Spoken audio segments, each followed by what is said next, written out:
Hello. Good night, everybody. Well, this is good. You know, the Russians is retreating. Retreating Russian forces signal loss of Kharkiv region. So Ukraine taking back a little bit. Now, these things have played out in history as well, where the big places is going after the smaller ones, like 300 with the Spartans, with the Vikings. Same thing.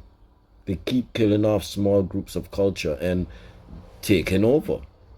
This it's been, it never stopped, but it's good to see still, Ukraine still fighting back. For me, it's still now to see, okay, now if Ukraine wins and, Russia decides, okay, we'll just, stick with our own thing.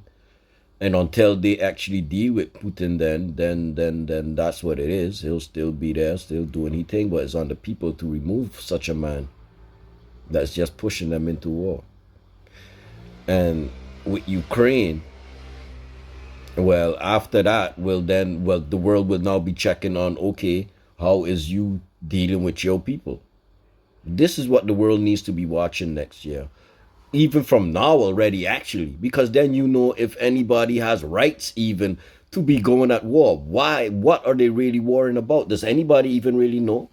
Did they really come up with a reason yet as to why, besides this foolishness with NATO and all of that? What is the real reason of the war? Do we know?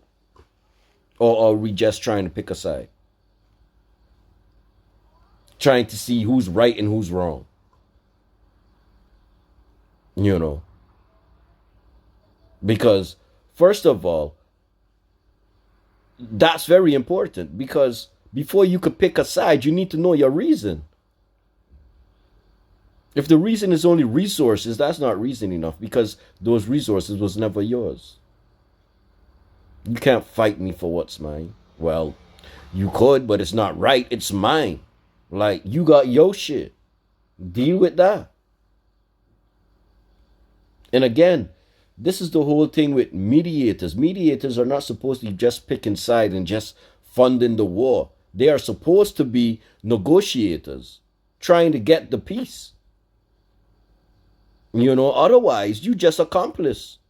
Yeah, you helping the team that you chose to kill more people. People, nothing good is going to come from war. Nothing good can come from war. Anyways.